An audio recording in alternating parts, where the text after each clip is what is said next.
Mia, one thing we know is that when it is a woman's special day, the dress makes the day.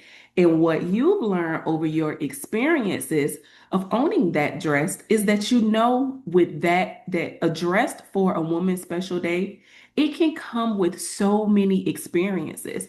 But you know it's a woman's job to have her confidence and redefine confidence. So I'm super excited to have you on here on our podcast episode today because I know that you are like the expert when it comes to dresses and helping a woman understand that her confidence and her beauty is going to come from within. So let's jump into our conversation about choices. How do you help women make that choice when she comes in and she has her family and her friends, and everybody wants to tell her how she's supposed to look on her special bridal day? What does that look like, and how do you help her have the confidence to speak up for herself? Well, every girl is different. There's some women that have a lot of self esteem, and there's people that don't. There's Mhm. people that have been their mom's little girl, and when they're their mother's little girl, it's kind of like what mommy wants her to do. And then, you know, with me having, four children and six grandchildren, I realize our roles in their lives change. It changes as they age. When they're little and they're babies, you're like their hero. And then you can be their best friend, and then you go to be their enemy, and then you go. There's just all these different things because you know too much, and they think they too much, and it's a struggle. So when a woman comes, it depends what part of her life she's in when she's buying that wedding dress. That's the big thing. Like, is she in that excited phase that, oh my gosh, I want to be a princess, I want to be the best princess ever? Or is she like, I don't know what I want to wear? So it just depends how that girl comes into the store. If she comes in with Pinterest and all these dresses and this is the bride I want to be, we try to follow that path. And a lot of times it works out for them, and a lot of times it doesn't. The people in the audience who she brings with her, they are a big factor in a lot of women. It just depends that personality. If you have a strong woman, she'll be like, no, I'm going to wear what I want. And you guys like this on me, but I like this. But I'm going to say the majority is what the family says. So if I see that it's leading the wrong way, I will just go out and nicely say to them, you know what, she really loves this dress. So let her tell you what she feels about the dress before you guys jump in on it and say, nope, that's not your dress. Yeah. Because a lot of times, it hurts the girl's feelings. Yeah. Would you say that that dress, would you say that time, that experience for a woman, that could be a redefining moment for her confidence? Maybe she, again, went in there thinking, okay, I'm going to find my dress for my wedding day. But have you noticed that that's a redefining moment for maybe a pivotal time where she has to stand up to her mother, and she, like a shift in her life where maybe she has never stood up to her mother before and actually said what she wanted, or had to stand up to her significant other? Like, could that be a time? Like, does a dress really hold that much power? Well, I think it does, because what I tell the girls is that's probably the most important dress you'll ever buy. Mm. And hopefully we all just do this once. Our world's crazy now, so we don't always just do it once. But when you do it, and if it's, a younger girl or somebody's just getting married for the first time, make it the perfect dress. Make it exactly what you want. It's not something that you're going to do over and over and over again. So, and it is something I think you'll always remember. Like, hey, how was that experience when I went and got my dress? Was it like chaotic? Was there a lot of anxiety in the room? Were people like yelling, like saying, "Yay, this is your dress," and then I didn't really like it? You know what I mean? And I think some women, it is the time that they have to decide, this is for me. Yeah. It's that mindset when they come into the appointment. It's truly their mindset on, we try to talk to them, and we try to say, you'll have a feeling of what maybe pictures that you think that, oh my gosh, this is my dress. But then when you try them on, no, that dress doesn't really look like it looks like on that model, or it's not what it looks like it should on me. And so they'll change their dress. And I say, that's okay. Yeah. But when you look in that mirror and you see that pretty, we all see a different pretty. But when we look in the mirror and we see that pretty, if that's the pretty you want to be on your special day, then that's your dress. Yeah. Wow. Wow. That's why I love talking to you because, again, you're redefining the mindset. I don't think a lot of people, when they're picking that dress, when they think about it, that it is going to redefine your confidence because we do live in a world where it's so easy to scroll online right now. And so when you see it and you have that fairy tale in your mind, you think that is the one. And then when it goes on your body, you're like, whoa. Because a lot of women also too like suffer with what is it like body morphia, Yes, where they see how something looks on someone else, and then when they put it on for themselves, they don't see the same thing. And then, like you said, to have that audience, I didn't even think about the term like that because it's an audience. And I bet that audience makes it plays a big factor too, because your wedding day, you might have 100, 200, 500 people there. So imagine the energy that of the audience that you bring to try on the wedding dress. If they make you feel some type of way or if they're supportive, that's like the pre-energy for your wedding. absolutely it is. It absolutely is. Wow. Can you walk us through what does the choice factor look like when when someone does come in for a dress? Let's say a woman, she just has this Pinterest idea and this is the dress she want, but the dress that she wants isn't for her body. The dress that she wants isn't available till maybe a month after she's getting married. The dress that she wants, maybe because she's getting married in 6 months and she may be pregnant, it may not fit her the same way from this idea that she has. What is the mindset that a woman can have to help her overcome some of those unforeseen obstacles that may happen when she gets to her dress moment? Because again, when we're 18, you just think that picking out the wedding dress is going to be like the perfect day. What happens when it's not, and how can they overcome those obstacles? Well, a lot of times, some brides give you like a year and a half, which is like a perfect time to start getting your dress and get everything. But there's those brides, like you say, there's hiccups in our lives where, like we had one the other day. Uh, they rushed up their wedding for a whole year. So everything was like rush, rush, rush, rush, rush. And I always tell them, don't settle on this dress. Or we all have budgets. We all have, some of us have a budget of $200 we want to pay for a wedding dress. Other ones have a budget of 2,000. It depends on their budget. And I always tell them, we all have budgets in life. I mean, that's how our life is right now. So Yeah. I want you to stay in your budget. But what they'll do is some will cut the cost and say, well, I'm only going to wear it for a couple hours. But what I tell them, and it's the truth, and I've learned from my own mistakes, um, you're going to get this dress and you're going to take pictures, and those pictures are going to be your forever. You know what I mean? And I think wedding pictures are a little different than all our pictures we keep on our phones and all stuff like that. I think everybody at least prints out one. Like you have Yeah. a picture somewhere in your house of your wedding day and you have that memory. And that's how you looked. And no matter what that backdrop is, if it's the backyard, if it's a beach, if it's a church, no matter what that is, you're going to remember that dress, you're going to remember that moment, and you're going to have that picture. So don't just get the bridesmaid's dress or the dress that's on sale for $99 because, well, I don't want to spend a lot of money on my dress and you don't like the dress. And that does put you in the mindset of the wedding. It's like, oh, so then you're cutting costs everywhere and you're not getting, not that we all have to have the most extravagant wedding because we don't, but you should at least get, I feel, the dress in your mindset that it's the perfect dress for you and you really look beautiful in it. And I think we all like that accomplishment that we made that, oh my gosh, I did choose a really nice dress and I did choose something for me that it's my day, and I tell the girls, it is your special day. Make it your special day and don't make it about the audience or the people that you have with you. If you feel pretty and you feel confident and you feel like, oh my gosh, I really, really rock this dress, like this is the dress, it sets the whole mindset for everything. Yeah. Yeah. Ooh. So now that is segued in me into what happens or what does the process look like when the bride has bridesmaid competition, right? Because what could that look like? And 'cause that has to be a reality of some sort in some type of way where the bridesmaids may all want to wear different dresses, but the bride wants her bridesmaids to wear the same dresses. Or I know there's so many factors, so many examples.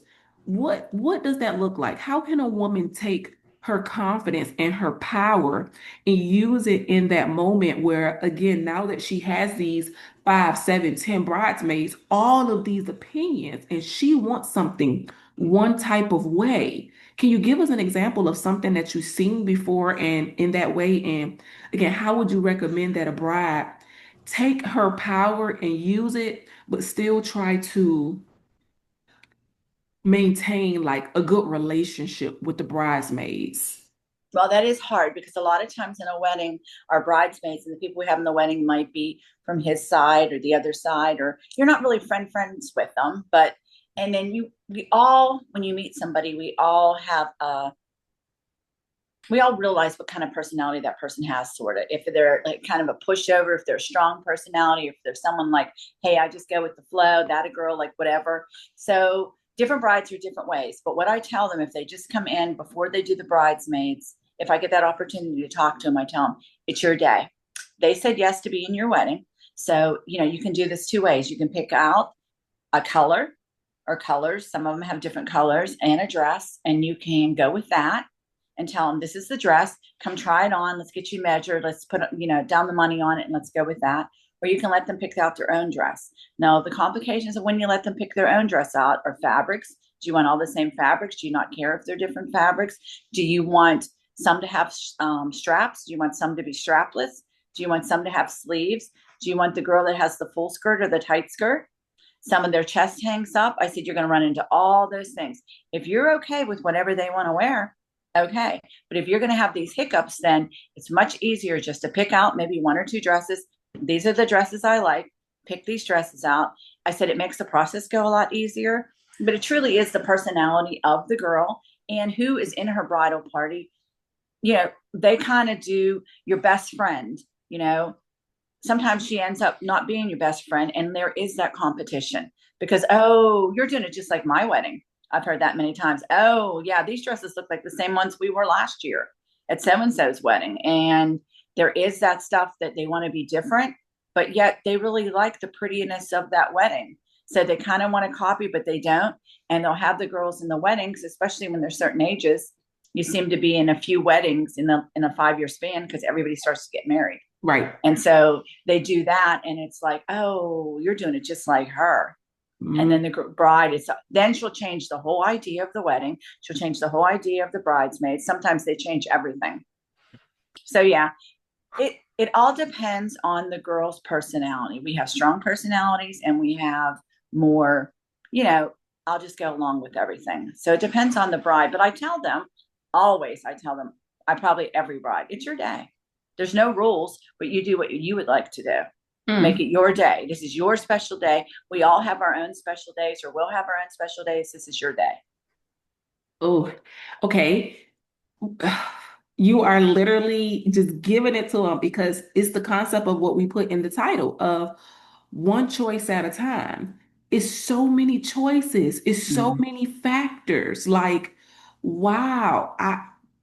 I got when me and my husband got married, we eloped. So I mean, it was me, it was my dress. I just did what I wanted to do. So, but that was intentional because I noticed from 16 to like 35, I mean to like 25, because I got married at 27, it was always people having a conversation about the wedding, what this looks like, what that looks like. They went to someone else's wedding and it was like this, and oh, this girl wants me to be the bridesmaid, and I don't like this and I don't like that. It started to like mold and shape me to not want to have a real wedding, a traditional wedding with a lot of people. Now, of course, I do think in my mind, like as I get older, as me and my husband define our relationship more, if that's the phase that we want to go down, then maybe I could renew vows and have family and friends and create something different.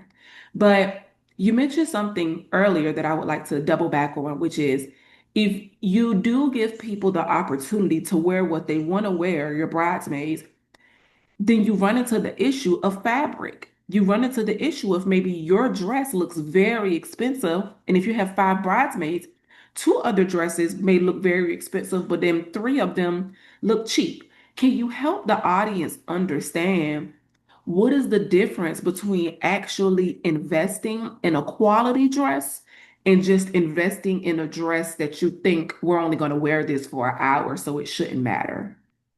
Well, that is true. And in our world today, there's so many things that we can buy on the internet.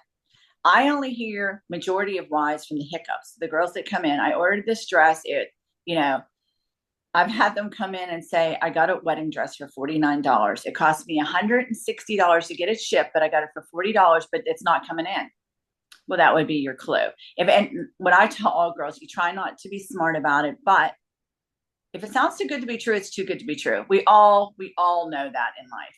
So I only get the hiccups. So the girls come in, and a lot of the materials that, you know, the majority of our stuff still today is made in China, but a lot of the materials are very thin fabric, which they can sell at a lower cost to you, but you can see through some of them. Some of them you can't steam them. Like, though I've had girls bring me wedding dresses that they bought online to steam, and I can steam, steam, steam. You can't get the wrinkles out. The fabric is just so, it's the thread count and stuff in it. It doesn't hang right. It doesn't, you can see through them.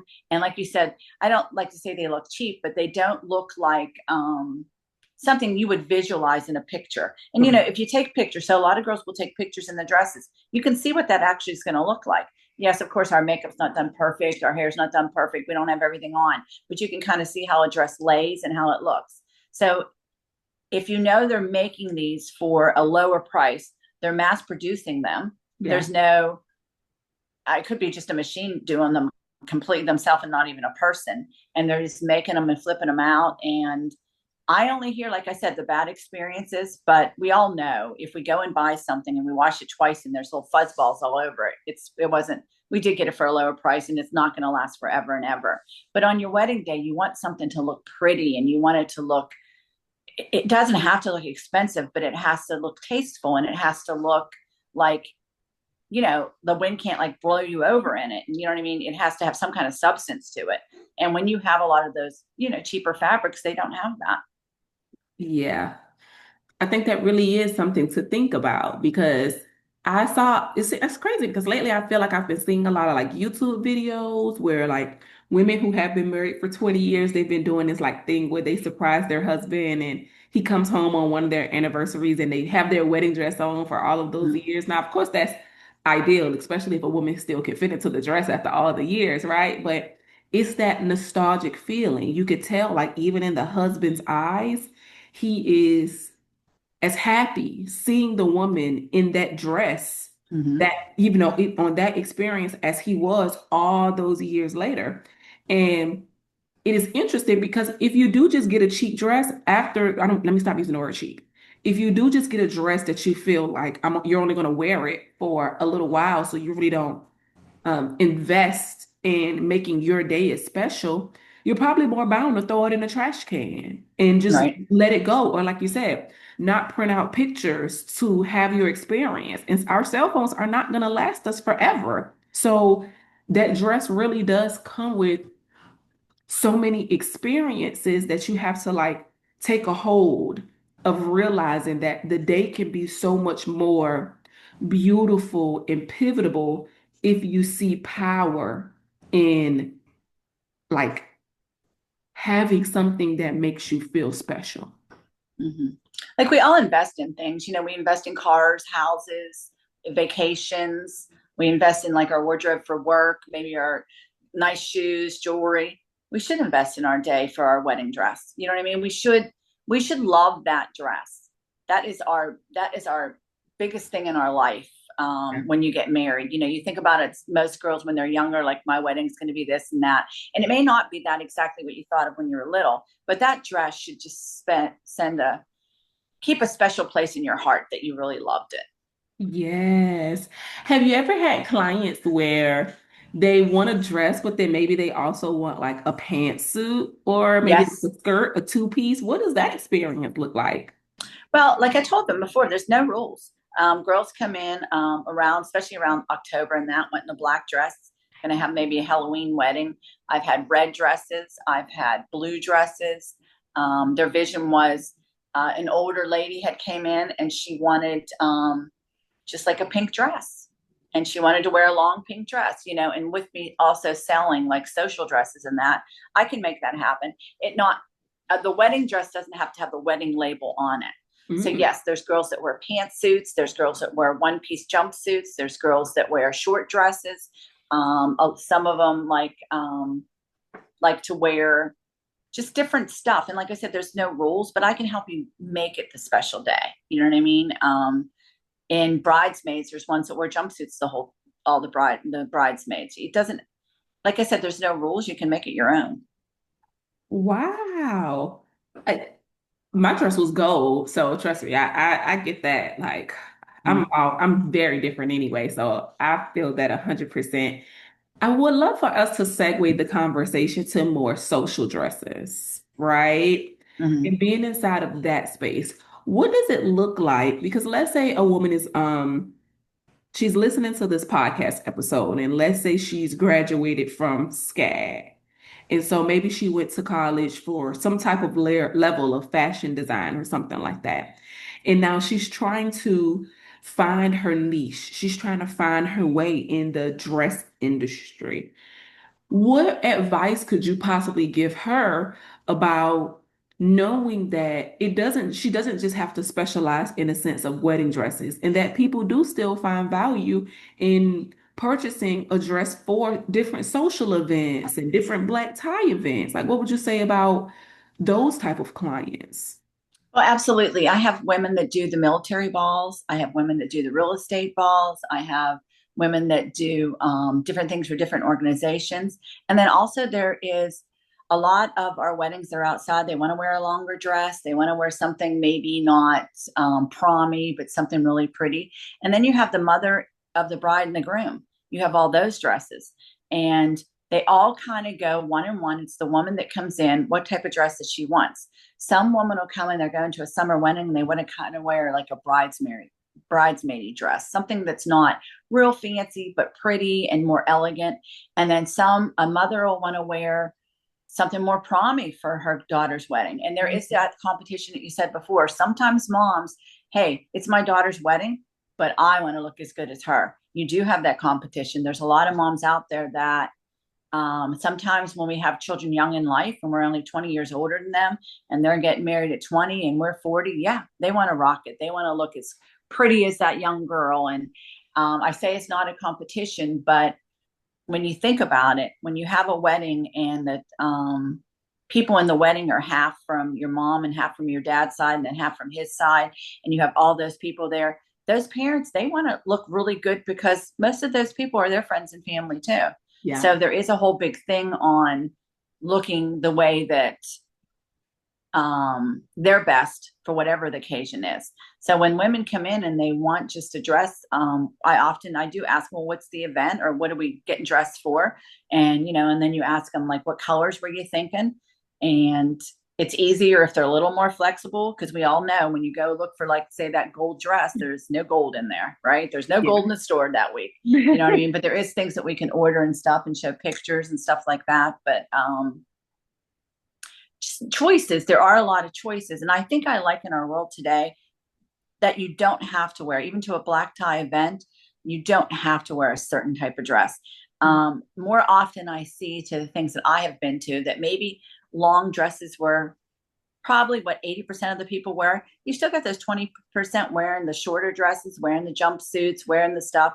I think our world today, you can be your own person. And I think whatever makes you feel pretty, whatever makes you feel happy, that's what we should do. And not always wear exactly what we think we have to wear. Yes, that is so good. That's literally the definition of redefining confidence, because there's like thinking that you're confident, and then there's authentic confidence. And I see in our world, in our times, where women think they're being confident because it looks like a copycat, right? So, oh, if she looks pretty on this picture because she has her hair like this, her makeup like this outfit like this, and these shoes like this, well, if I think she looks pretty and then I put that on and it looks good on me, then I must be confident also. But it's like, while that could be a truth, and you could feel like a 7 or 8, if you know your authentic confidence would say to this black tie event, I want to wear a jumpsuit, I want to wear a pantsuit, and that's going to make me feel like a 9 or a 10. That's the shift in redefining the confidence, is making a choice to say, I can do something different. I can Mm-hmm. still be beautiful. I can still be inside of a space where I look nice, but I chose what I wanted to choose Mm-hmm. because that's what made me feel good. Right. It all comes from within. Mm, You have to be in the right mindset, and you have to try to get yourself in the right mindset of really honestly what's in your heart, how you feel. I mean, we're always so hard on ourselves. Like I tell everyone, when we look in that mirror, there's not one woman that doesn't come in my store that there's something she doesn't like about herself. If it's her arms, if it's her chin, if it's her shoulders, if it's her legs, it's always something. I said, people aren't seeing that. When you put on a pretty dress, first they're looking at your smile, how confident you are in that dress. They're not looking at all our flaws. We do that to ourselves. We're our worst enemies. So you have to be like, you know, you feel pretty, it's going to be a great event and it's going to be a great dress. yeah. Yeah. And I bet that again, that it all recircles back around and re-encompasses to, like you said, how we're feeling inside. Because if on your special day, whether it is a wedding, whether it is a black tie event, whether it is a military ball, if the decision is made off of what somebody else says that you should do, you're not gonna feel pretty, not within, because it's like you're walking around knowing I didn't make the decision myself. Should I have listened to her? Should I have listened to my mom? Dog it. I should have got that other dress. Maybe I should have did two dresses on my wedding day. Why did I listen to them? My husband doesn't think I'm that beautiful. It's like so, it's so Right. much when you don't listen to yourself. Right. So Exactly. much. Gosh. Okay. Can you talk to the audience about how you got started and what was your inspiration for wanting a beautiful dress store and a few of the obstacles that you went through and how you overcame them in business? Well, so how I got started was I had lost my job at the company I was working at, and I wanted to start a business up. We all want to be our own boss, right? We all think like it's be so nice not to have to listen to someone else, that I can make my own decisions. Yeah. So I decided I wanted to make up a business, but what do I do? Yeah. And then you look, and I've had some fashion in college and stuff like that, but never followed through with anything. And I thought, we don't have anything in our little town. We live in such a little town at that time. There's nothing for, if we do go out, if we do need to be, we have to just travel like a half an hour away. So I got the vision with one of my friends that we're going to start a dress store. And I said, I love wedding dresses. So let's do wedding dresses. So we went with not any experience in that, went to a market, went to see all these designers, and we chose a few and got started with that. And then we got some bridesmaids because I thought wedding dresses and bridesmaids, and that's what I started my store with. But you have that fear. First, we rented a space, and that space, it was a print shop. Well, that's not really going to look for dresses, so you have to totally remodel that space. We don't want to put a lot of money into it, so we're going to do all this ourselves. We're going to paint. We're going to take down this wallpaper. We did have some help with some construction issues, but we did do all that. We did most of it ourselves. So we spent about, I'd say, a month getting the space all ready. Then you have to wait for your inventory because it's not like you can just go out and just say, hey, I'll take this, this, and this, because it doesn't work that way. You have to wait. So then the dresses started coming in. So now you're all ready for your first customer. Well, what if nobody comes in? Like, here we are. I feel like we're on like a main strip of 21 that somebody should be able to come in. But what if they don't see us? Like, how could we be visible? So then you start the advertising. Well, how do you know if people are looking at that? And the back in the day, I had done billboards, I'd done magazines, I did commercials on TV, I did the Facebook, the Instagram, I did Pinterest, I did everything. But not a lot of people, we're kind of scrollers. Not everybody likes things. Like you might listen to something, you might look at it, but we don't know you looked at it. You know what I mean? So the biggest fears was like, what if no one comes in? Well, this people started coming in, and then they're like, oh wow, and now you would be your best version of yourself, which I always try to be, and tell your friends. I think the best thing is when something's good, tell somebody else. You know Yeah. what I mean? Because not everybody reads or looks at the same stuff. And you know what I mean? So word of mouth got out. And then, here I am almost 13 years, and I love what I do. And I've grown from having just the bridesmaids that I can dress the whole entire bridal party. And I do suits and tuxes, and I love what I do. Oh, yeah. If you ever had to give yourself a pep talk to say that what you were doing is impactful, what did you say? Well, you always have that good instinct. I don't think anybody can be so super confident and so super positive all the time.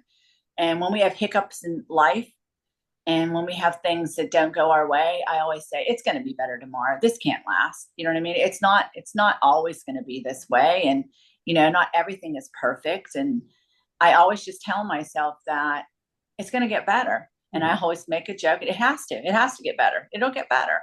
I've had hiccups in my life. Even in my personal stuff. And when you're in that, you think it's always going to be like this, or why me? Well, we all have stuff like that in life, and Yep. I just always tell myself it'll get better. Tomorrow will be better. Just got Yeah. to get through today. It'll be better tomorrow. And Yeah. you know what? Here it is. It is better. And I mean, we have so many things to be grateful in life, like so many things that we take for granted. And when you look at other people and we don't know what they're going through in their life and everything else, we just have so much to be grateful for. Yes, that is so true. I don't know why, when you were speaking about so much to be grateful for some strange reason, my mind pictured a woman with like maybe one arm. Mm-hmm. I don't know why, but if you just think about that, so I can bet majority of the people that come into your shop to buy a dress, they have both of their arms and both of their legs. Mm-hmm. Majority, right? But imagine, because we are so unappreciative sometimes as humans, Mm-hmm.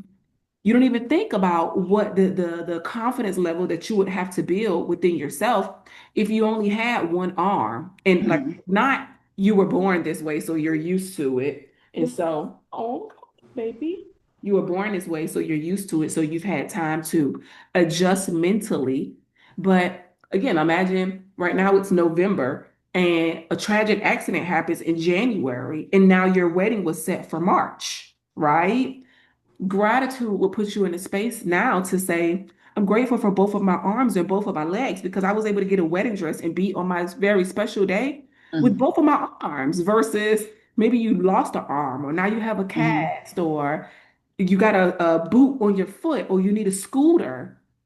So many of the small things, like you said, we just take for granted and we could be grateful for. Mm-hmm. But if we refocus our minds on the things we can be grateful for, they make such a difference. That's absolutely true. We do. I think I always had a saying, it's always nice to be nice. It's nice to be nice to everyone. You see all this stuff now on social media about people being angry with other people, and it's so silly. Yeah. Yeah. Before we go, can you tell the audience how it makes you feel to know that you have your family to be able to support you within your business? Well, it's really great that right now I work with both my daughters, and I love it. And then I have other girls that work for me that are like daughters to me. When you when you're put into a situation that you're impacting someone's life in their special day, and it doesn't matter who it is, it doesn't matter if it's the groom, it doesn't matter if it's a prom boy, it doesn't matter if it's the dad, it doesn't matter if it's the mom, the sister, whatever. When you make that impactment in their life and you know that they're so genuinely happy about this dress and that you help them, it makes your heart so warm. It Yeah. truly is a warm experience. And working with my daughters and having them every day with me, it's the biggest blessing you can have, because Yeah. it's so nice that we can be nice to everybody. They can be who I've tried to bring them up to, and I think I've done really well in that they're genuine, they're loving, and that's what we need more in this world. Just really true. If we're all just such a big family and just care for each other and really Yep. want the best for everybody. And Yep. yes, we do make a profit off the dress that we sell, but it's more what's in our heart that we made your day. Like, girls come in there, and women, and doesn't matter what their age, and their confidence is low and like, oh, I don't even know if a dress will look nice on me. This won't look good. And when they leave and say, thank you so much for helping me find that dress, I love it. That just makes your heart bigger and bigger. Yep. Yep. Oh, that's so true. And you're able to be an example for your daughters Yes. of just being that woman that helps other women feel great. And it's like that right there sometimes to me, I'm not trying to say that money is not important, but that could be more important than money because like again, you're planting those seeds and you're showing them Don't be like an entitled girl at 25, 30, Mhm. 35, and think that because your mom runs a business that you're better than the next girl, or because you can Mm-mm. just slide and put this beautiful dress on a day if you needed it, that you're better. You're instilling those positive factors in them to say you still can help someone else's day feel good. Absolutely. And you just put yourself in their situation, because we all have those customers that like, oh my gosh, this isn't right. This isn't right. Like, what's wrong or whatever. And I tell my girls all the time, you love your children and you want them to have everything perfect. And it's really honestly with having moms get involved in maybe the boys in the prom in their tuxes and suits or in her dress. They'll be like, oh, these straps, on the dress, they're like too long. And I want them to be looked this way. And, the girls will say, well, they're not even really that loose. I said, they want them to look perfect, just like you want your children to look perfect. If we would just put ourselves in the place of someone else, everything would, it just put someone else in their shoes and it changes your perspective. And you see that we all want things to be perfect, right? So Right? I always look at anybody that says, hey, this could be this way. Absolutely. Let's get that fixed for you. Or you can go to a seamstress and that can be all done and it can be perfect on her, stuff like that. And I think I've shown them that we always don't have to feel like in life when someone says something isn't perfect that we wronged them or we did wrong. Let's just try to make it better and fix it. Yeah. Yeah. That sounds like not taking things personal. Exactly. And you can't. I mean, we can't take stuff personal when we go to the grocery store or when someone takes the place that we wanted in the parking lot. Like, it's okay. You just it's honestly how you feel inside and how you approach every situation. You Yes. know, and my situation in my store, I love what I do. Every day when I go to work, I love to make people happy and I love to see them actually, oh my gosh, that really will work, or that does look pretty, or, it just makes your heart big. Yeah. Yeah. I love that. I love that. I just had this thought before we wrap up that I would love for you to share with the audience really quick. Let's say a woman has already been married before. She has had one wedding experience. And so now she has the opportunity to get married, maybe her second time, her third time, right? Is it possible for her to really recreate this experience and to have the joy and the happiness as if it is a first time for her? Or would you say that maybe jadedness can overwhelm the experience again? No, I don't think so. It's actually happened to me when I got remarried. My wedding day, I felt like a child, at 61 years old, getting married. People look at you, but I wanted to get married. I wanted to wear that pretty dress because, of course, I sell them too, right? But that day was the most special moment for me. And I share that. It was in that day, it was like perfect. And it was just me and him, but it was the most perfect day ever. And I felt like maybe I was 20 again. You can recreate that. It, like, once again, it comes from within. Yes, it was the pretty dress. Maybe, yes, it was the pretty scenery, but it's the moment in your heart. And it's what we create. When people say that they have things that didn't go as planned, okay, but you can still have a great time. And like I tell everybody, on your wedding day, there's going to be hiccups. I don't think I've ever had anybody come back like every single thing went as planned. It's okay. If you Mm, got married, you love each other, you have that in your heart, that's all that matters. So yeah, you absolutely can recreate and change and you can make it different. And, you know, you definitely can do it. But once again, I truly believe it comes from within a lot of it. yeah, They're just material things. But for you to have the most perfect day and whatever, you have to love what you're doing and love yourself. yeah, yeah. You definitely have to. Speaking with you today actually gave me a flashback to my eighth grade prom.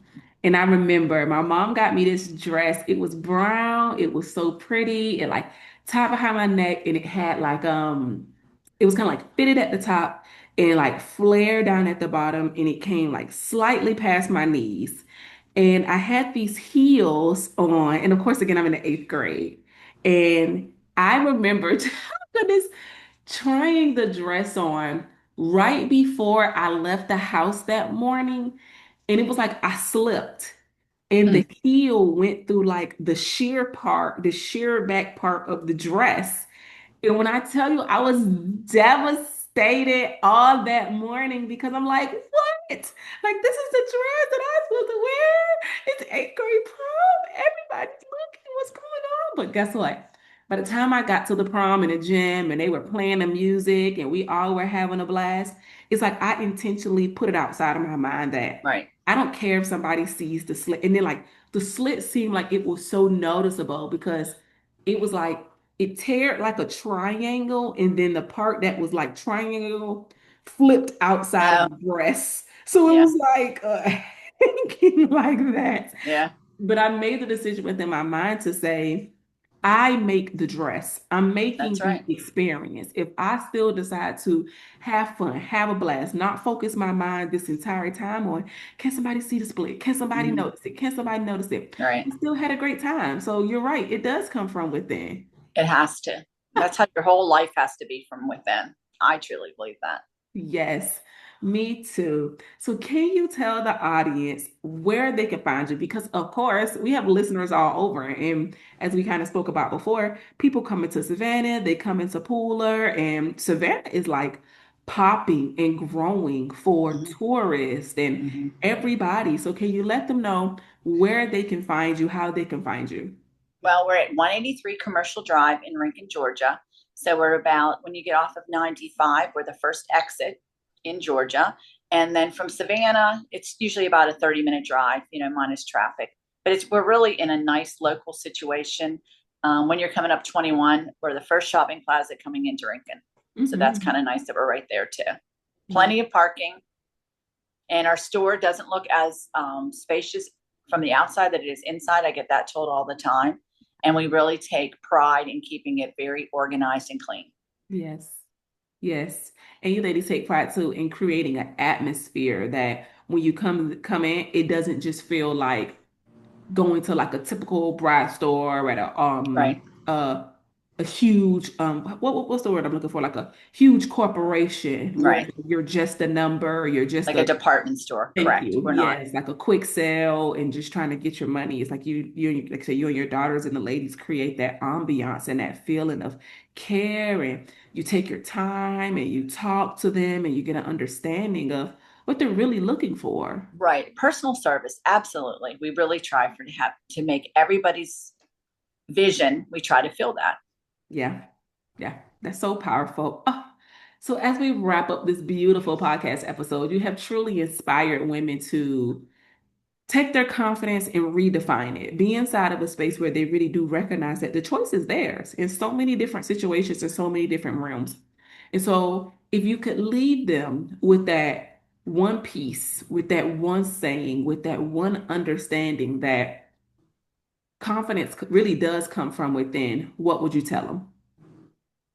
Well, I guess I truly believe that to have a good day, you have to be with the mindset I am. You have to wake up each day like, you might not want to get out of bed. You might not want to start the day. Just like try to make it your best day. I mean, it's hard to go with that attitude every day, but I truly try. The sun comes up every day. We get up every day. You know what I mean? We live in a beautiful place, and the world, it can be crazy at times, but you just have to make it your best day. And I think if you just try to make it a good day every day, you will have a good day. Yeah, that's that's so true. Like it's so simple, but it is so true. It's about us commanding the day, making the decision that even if some things are out of our control, we can literally just flip it from there and just say, okay, this is horrible right now, but right now it's 10:48. Maybe by 11:48, I can have a better experience. And so this was good. Thank you so much, Mia, for reminding us that that dress comes with experience. We can redefine our confidence one choice at a time.